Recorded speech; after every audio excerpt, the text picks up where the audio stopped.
the 61st episode of CloudFocus Weekly for the second week of September 2011. This episode is titled Dreamt and Rested. CloudFocus Weekly is sponsored by Arkus, your cloud computing experts. I'm your host, Jason Atwood, and joining me is my co-host, Dress for Success today. And we're here to talk about a little bit of Dreamforce recap since we're back. We took a week off. Because we doubled up on a couple podcasts there. So I thought we'd come back and talk about a little Dreamforce early in the week. We were podcasting in real time. Real time. The reviews were good. Some people liked that we podcasted in real time. Who wouldn't like it? And some people said it was really hard to hear. Well, yeah. So I think I get that. Next year the snowball comes with us. Although, side note, when packing a snowball, put it. I don't know what to do. Take it apart. Take it apart or take it out and just give it to the security guy. And you know what? Put it in your carry-on and take it out and put it through the scanner with the computer. Yeah. They searched it both ways, and I would say on the way there I had humor about it. On the way back I was befuddled that their millions of dollars worth of equipment is. Well, the snowball is very unique looking. It does look like for a bomb. those of you who showed Why would up, you even say bomb? Why would you say bomb? For those of you who showed up and saw the snowball in person at the booth, you would know it looks a little odd. I mean, it's clearly a speaker or a microphone, though. It has the microphone little things on it. Right. So I don't even know how to describe them. Microphone things. All right, so we got two really pieces of news. I will say we're not going to get into Winter 12. No, we're going to wait a week. We're going to wait a week on that. Let me write my blog post. Right, and let me recap. I read it on vacation. Light reading. Salesforce dorks, pound Salesforce dorks. I did read it on vacation, but I want to reread it because there's lots of stuff in there, and I kept seeing things that I liked, and I'm like, oh, and then I saw things that I was kind of disturbed by. Actually, a couple things, actually. But we're going to come back to that next week. So this week we just kind of want to do a little bit of Dreamforce, wrap it up in a bow, Dreamforce 11, and then we're going to talk a little bit about some Google news and maybe where that's going. Then of course we'll do a CloudFocus app pick of the week, which we skipped the last two podcasts because they were live from Dreamforce. Yeah. So let's go. Our picks were Dreamforce. So it's been a week, literally a week and something. It's the 12th of September. It's like the calm after the storm. It is. That's why there was no pod. Right. So we doubled up. So on that 1 week. So just give me your thoughts and give me some recap. All right. Thoughts and opinions. Well, do you want a recap or my thoughts? Because those are two different things. Give a small recap and then your thoughts. All right. So I'll recap first. To me, this Dreamforce was all about social. Yes. They made that very clear. Yep. Social. Yep. And a little bit of social. And maybe some enterprise. And some MC Hammer. Yeah. Who wasn't wearing MC Hammer pants. Yeah. A little disturbing. Well, I think that's kind of, you got to give that up eventually. No. If you're MC Hammer and you have pants named after you, you wear those pants. Every single time? Everywhere you go. I actually didn't get to see him because I had to leave to go back to the booth. But yes. All right. Anyway, so, I think... I'm going to switch it up on you. No, I don't want you to switch it up because I was about to get into my thoughts. Well, I want highlights and lowlights. Well, I was about to get into... No, that doesn't make it easier. Give me some highlights. Well, I'll give you a highlight. I'm going for lowlights because I wasn't... All right, I was kind of... This was like...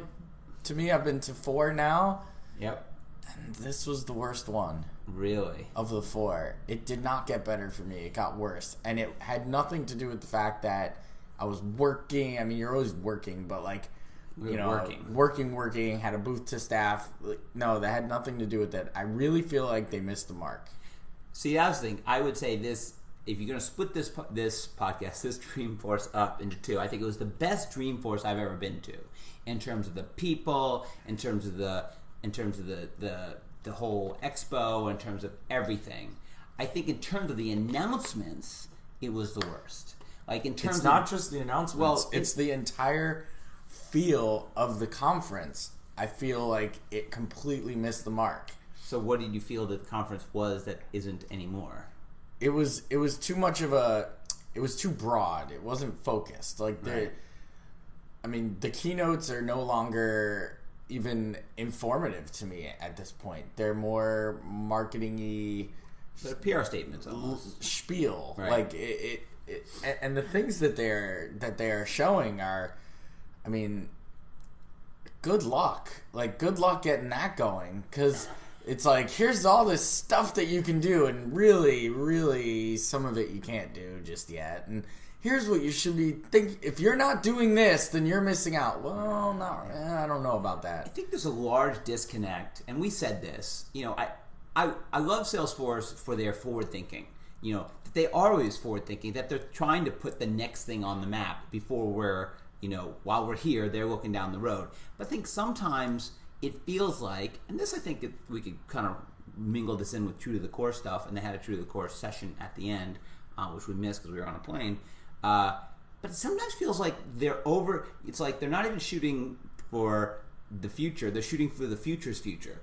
And while we deal on a day-to-day basis with clients, I mean, day-to-day with clients, real use scenarios, building out their infrastructure, building out Salesforce, doing real stuff in Salesforce, and lots of clients with hundreds and thousands of users, you know, the stuff that they're talking about is so far off the radar, so far off the mark of what our clients are actually using or thinking or talking about, that it always is kind of jarring to think, oh, that's all this great stuff. And then you think, well, actually, none of my clients are even barely using Chatter at this point, and yet they're talking about, you know, total integration of you know, the social. Yeah. The true stars of the show were Twitter and Facebook, right? Because they were everywhere. And I feel like Heroku came off very well. Yep. I feel like Heroku did a very nice job of actually displaying kind of what their value add is to the platform that is Force.com, or I guess they're splitting them out. I still don't even get it. Like, the platform is and just to go back, you know, yes, Salesforce always forward looking. They did this with cloud computing, right? 13 years ago, you'd be like, you're absolutely insane. You're going to run your business and look, it's 13 years later, and who wouldn't think about doing that before they'd go ahead and purchase infrastructure? So, you know, it's very possible that they are absolutely correct, and in 5 years we'll listen to this podcast and we'll say, wow, we did not see it. Right. But right now, in this very moment, none of our clients come to us and say, hey, we need to integrate our marketing and our sales with our social and our this and our that. And, you know, maybe it's because we don't work with Coca-Cola. Yeah. And maybe there's like 12 companies out there that are really doing this. But I don't feel like if you're not doing this, you're missing something. I feel like, you know, if you're not using core functionality of Salesforce, then you're missing out on things. But if you're not doing the social thing, you're not missing out on something yet. I think I'm going to bring out another shout out, because one of my high points was Gary Vee, and one of his best quotes was, these are all just tools, right? Salesforce is just a tool. The social enterprise, you know, really embracing it, whether you want to say it's the thank you economy or the Twitterati or whatever the millions of ways you want to call it, that's not a tool. That's a way of being. That's something you are or are not. Whether you're using TweetDeck or Salesforce, or whether you're just using, you know, on Twitter.com doing it yourself, or your iPhone, it doesn't really matter. So I think that's sort of the disconnect a little bit, is that Salesforce is a tool, but they're preaching a movement, almost a shift in enterprise, or shift in business from being this, you know, CRM centric, we keep all your data and we shoot out to you, to this very integrated social conversation back and forth. But again, that's the tool, not the movement. And, you know, bringing in someone like Gary Vee is awesome, because he's really talking about the movement and what's really happening, what companies are really doing. But he doesn't really talk about the tools. He doesn't get up there and say, here's the 6 best tools for running your social enterprise. No, because he doesn't care. He doesn't care. And he says, actually doesn't care. Right. It's like, I'm here at this great Salesforce conference and they're showing some great technology. That's cool. Yeah. But that's not the point. That's not his point. Right. Now, Salesforce is saying the point is we have a great tool, and I agree. Well, it's not even just a tool. I think they've gone beyond tool. I think they've gotten to, they don't even preach tool anymore. They preach platform. This is it. We have Radian 6, we have Heroku, and you know what? The days of them acquiring things that are going to be integrated into Salesforce.com are over. it's over and done. Right. There will be things that will certainly be acquired that will be integrated into Salesforce.com core, but there are things that will remain like Heroku, like Radiant 6, that will remain standalone. Like Dim is clearly integrated. Right. Clearly a part of the Salesforce.com application suite. Right. Heroku, standalone platform. But you don't know writes in Java. But you don't know if that's how, I think database.com, granted they didn't buy database.com, they created it. So I think there's ways for those things to integrate later on.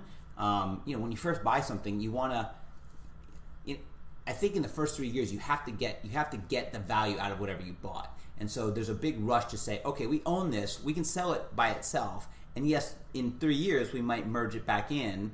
Some companies do that very well, some companies do it very poorly.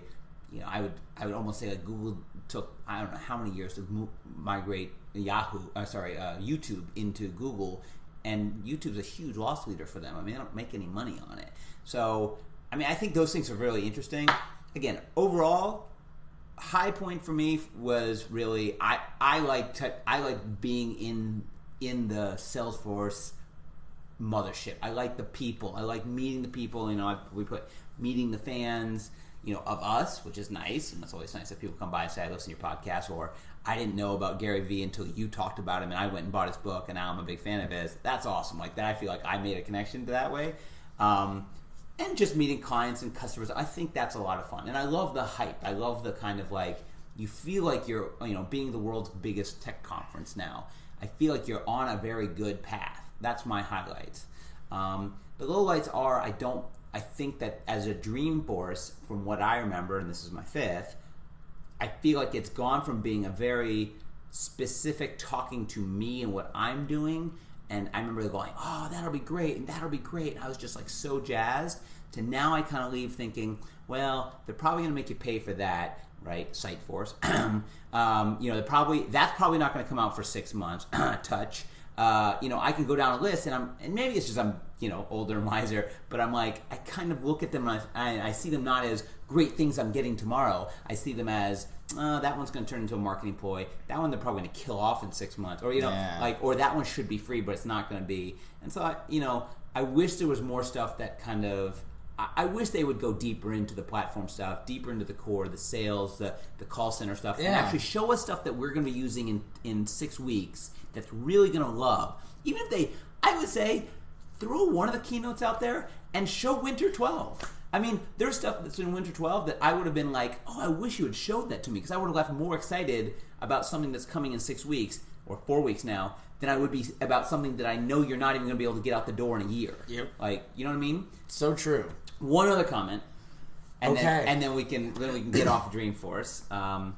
The last one is that I feel like it has that deck in this decade, in this decade, in this decade. I feel like that deck that shows the decades goes whatever it's the mainframe to the PC, or something, right? And it goes up. Well, I feel like he changes that deck year to year, but he's talking about 10-year segments. So like a year ago, it was the mobile. And now he's talking, a year later, he's talking about the next 10 years, which is social. Well, no, what he does is he pushes mobile back into the previous 10 years. Yeah, but it's not. I mean, mobile isn't, it's getting there. It's clearly getting there. I mean, if you throw tablets into mobile, but even their mobile story isn't good enough to push it 10 years ago. No, their story's not. It's not good enough to say 10 years ago. Well, it was for, 5 years ago, their mobile story was pretty good. Now, I think it could be, I think this touch thing will make it even better, but that's if you have a touch device, which most are. And when is it? When is it? I don't know. It was supposed to be Winter 12 from what I was hearing at the conference, but did not see it in the release notes. No, unless that's like a special Saw some cool things in the release notes. Yeah, I love this podcast. It's going to be great, but next podcast is going to be better because we're going to come in and we're talking about Winter 12. There's like stuff, again, there's stuff I want to like cheer about and the stuff I'm really going to rant about. So it's going to be a good one. So give me just one high, one low from... One high, one low. Well, my highlight was seeing the Gary Vaynerchuk breakout session because, I mean, seeing him speak in person is really cool. I mean, I've always his books, I buy them either as audiobooks or like enhanced books that have little audio or video clips in them so that you get the Gary Vee feel. Yeah. So it was nice to see him actually speak in person and shake his hand afterwards and what have you. The second one is up on YouTube now. I watched it the other day. That's good. I will watch that because we went to the first one.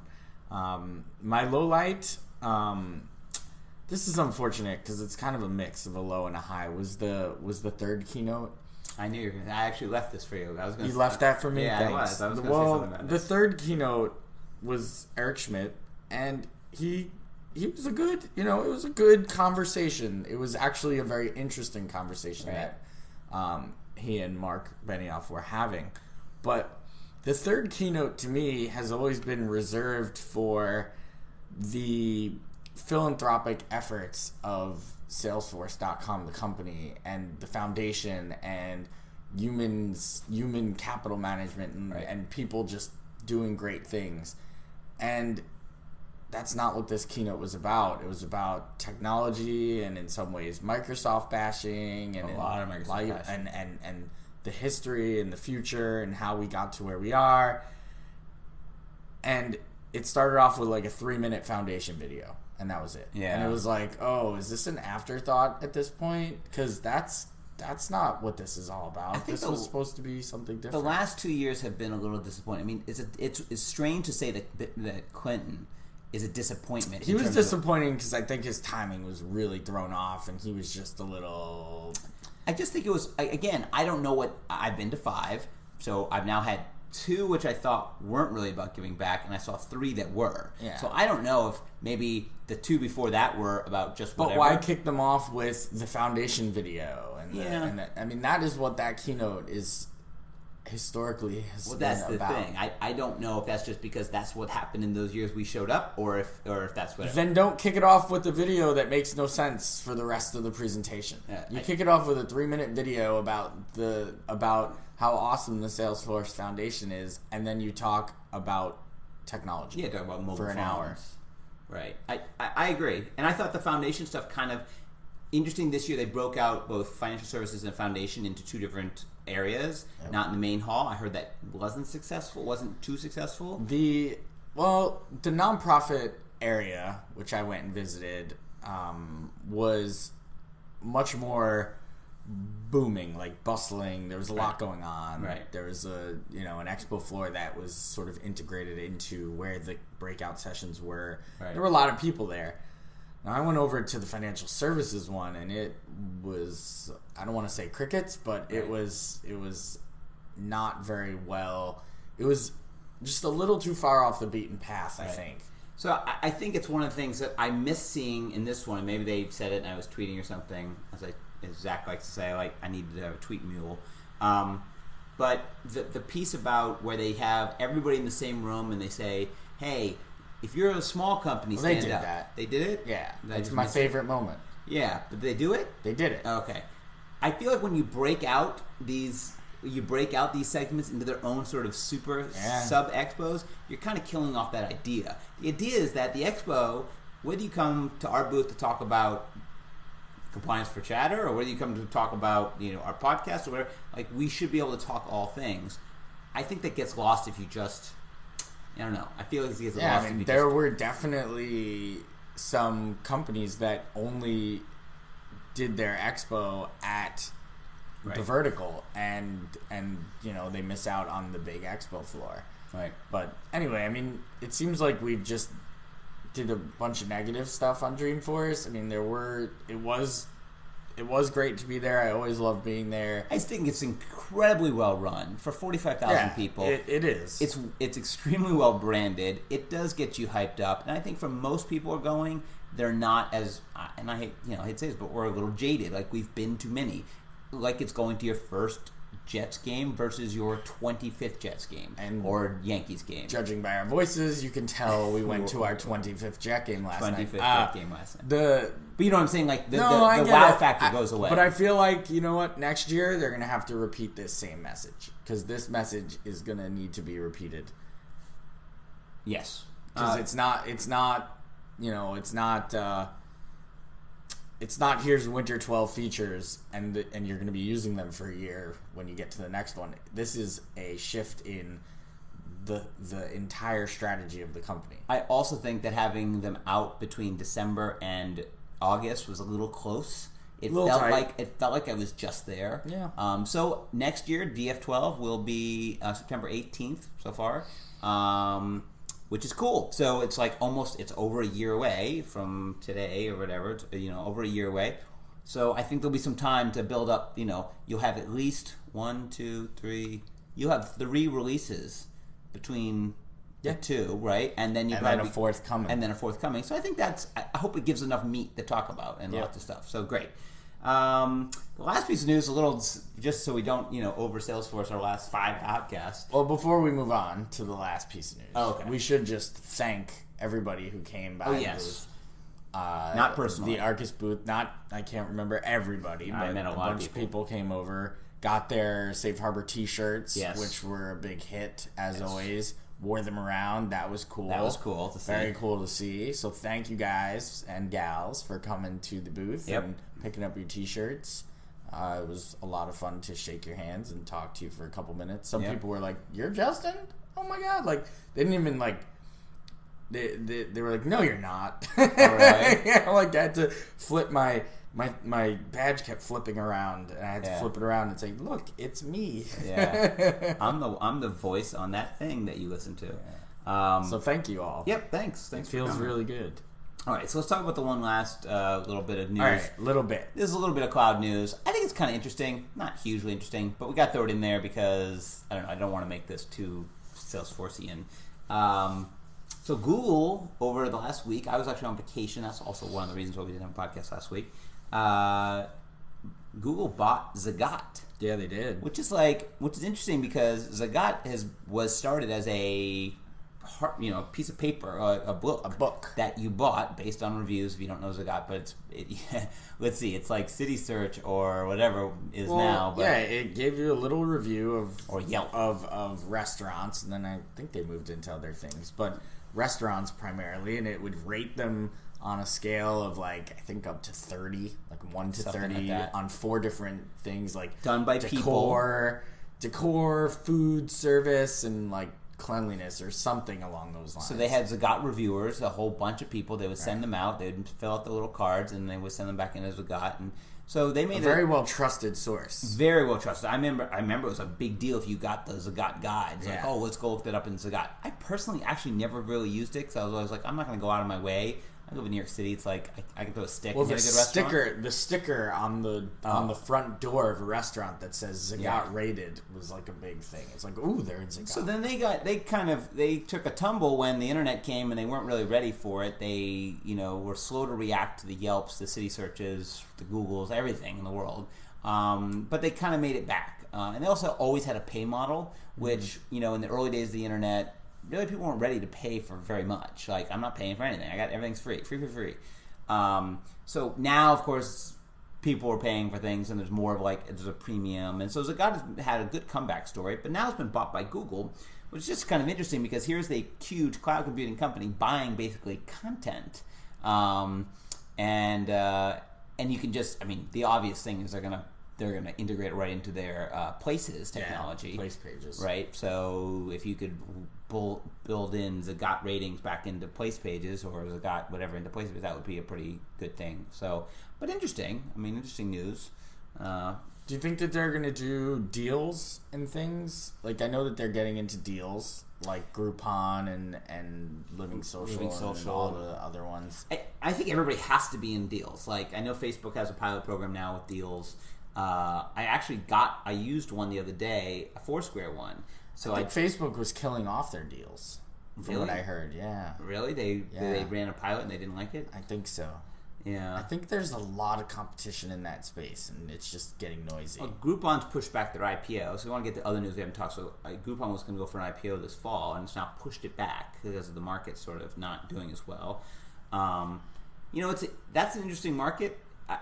I I feel like it's almost saturated. I don't really use those because it seems to be very much like spa services. Like you want to get your nails done or get your mani-pedi or sometimes I get wax. Restaurants in the local area have Groupon deals. Do they? Yeah, they do, and you can get buy $75 gift certificate for this restaurant for $25. And that's like very much like Restaurant.com is doing that, and we've done that before for one of our favorite places, Hill Country in New York City. Oh yeah. And those are good deals. You literally buy for like $2, you buy $10 worth of food or something. I don't know. It's some kind of weird system. But anyway, I feel like this is interesting. Yeah, Google buying Zagat, they'll integrate it into all their stuff eventually, into the maps and the places, and I imagine that they're going to use this to do their deals because they're doing deals these days. Yeah, they'll say Zagat rated, blah blah blah.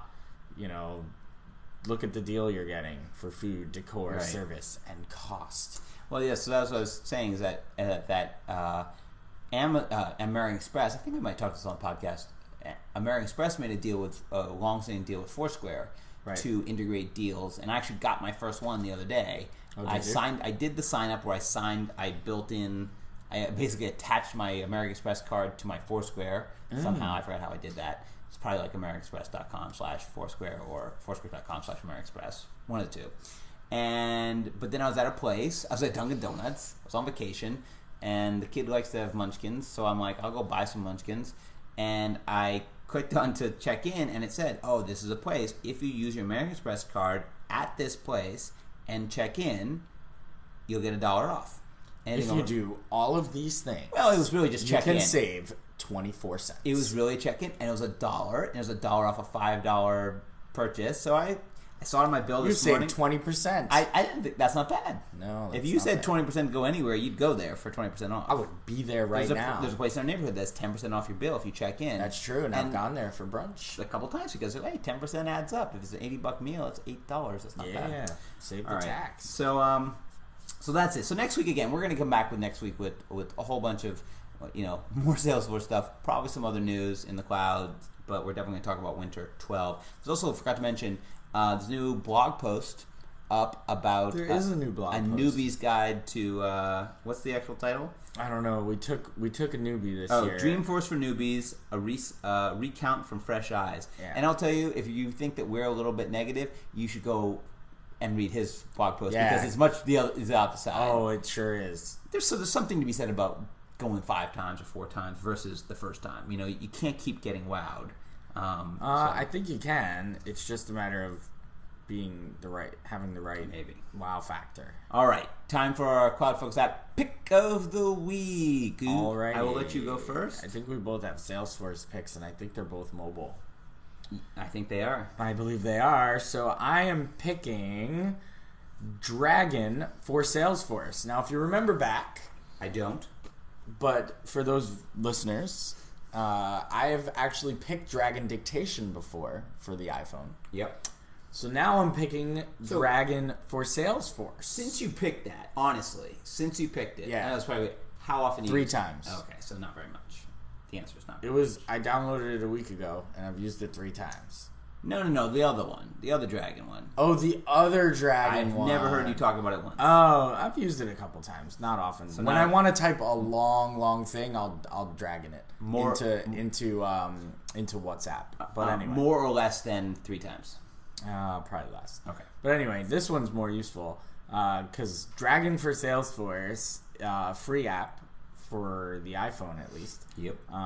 Allows you to tap a button and speak into your phone as many words as you'd like, and it will do the speech to text for you, and then allow you to send it right into Salesforce as a chatter post or as a activity.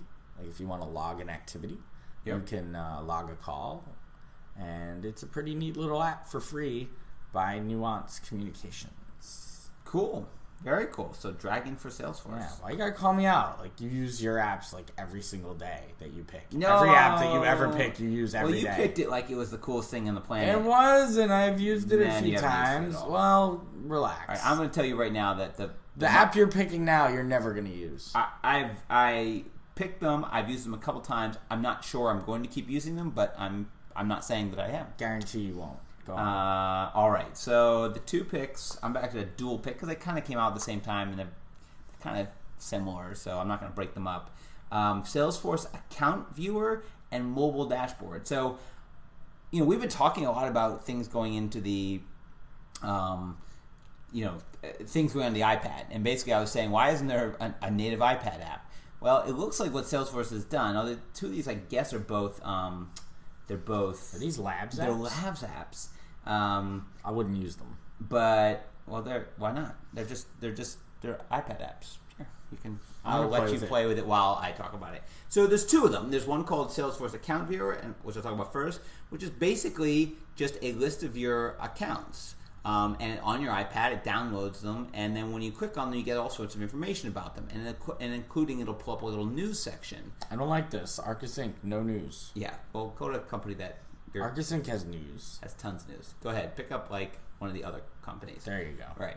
So you log in, nice and easy. You don't even need your security password, which is nice. No. And it gives you a lot of just information about it. It's kind of a little account viewer. Definitely a proof of concept, but kind of cool. Like I think you could show up to a client and say, "Hey, look at this cool app that works on your iPad, and you can look at all your accounts." And I think someone would go, oh, "Okay, great." These aren't all of the accounts, though, are they? It has different lists. Like a sort. It has it has whatever. You can play with it. You can talk about later. Gotcha. So the other one is called Mobile Dashboard, which is basically a dashboard viewer for the iPad, and does some nice like iPad things where it puts them into sections where you can spread them out, but it really makes them looking at dashboards really nice, and it makes it very easy. I think the dashboard view is probably nicer because dashboards you just do want to view. So although you can log in via the web app, but this kind of makes it faster, and it kind of syncs down the ones you're following and also the ones that you can see. So if you look at So why can't I chat around things? Because it's not built into it. That's weird. Why would they do that? But it's just a nice graphic implementation of dashboards. No, the accounts ones. Oh, the account ones, yeah. I don't know. There's not a lot of chatter stuff because they have their own chatter app. It's just weird. Yeah, so you can mail off the dashboard stuff. So anyway, those are the 2, the Salesforce Account Viewer and Mobile Dashboard. I would say I went back and forth with a couple people from Salesforce on this. I'm a little confused by them because it's like, here's these 2 kind of neat iPad apps that kind of do Salesforce functionality but are free but are not like my confusion is, well, why not just make a real iPad app and not mess around? Because they're going to do this touch Well, thing. then why do this? I guarantee you that the Labs team has carte blanche to go build proof of concepts at their leisure. I think it's confusing, and I would be confused if a client would come to me and say, "Hey, should I start using these?" I'd be like, "Or should I roll this out to my sales team?" I'd say no. Yeah, I'd say probably no. not. It's a Labs project. You don't know if it's gonna be around forever. But anyway, they're free. I think they're worth a try. They're definitely kind of fun if you're an iPad user.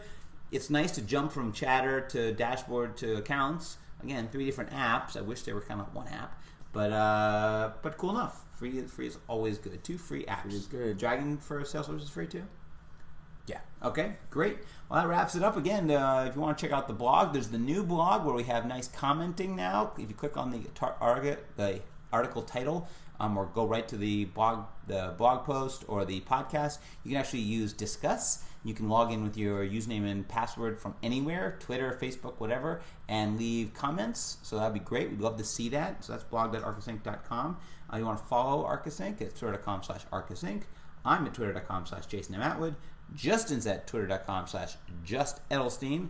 And we're on Facebook, of course, facebook.com/ArkusInc, where we do post our blog posts and our podcasts up there, or if we're doing anything really special, but we don't totally overspam. So it's worth a like if you haven't.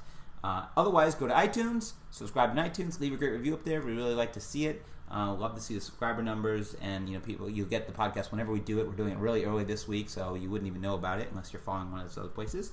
And until next week, enjoy those cloudy days.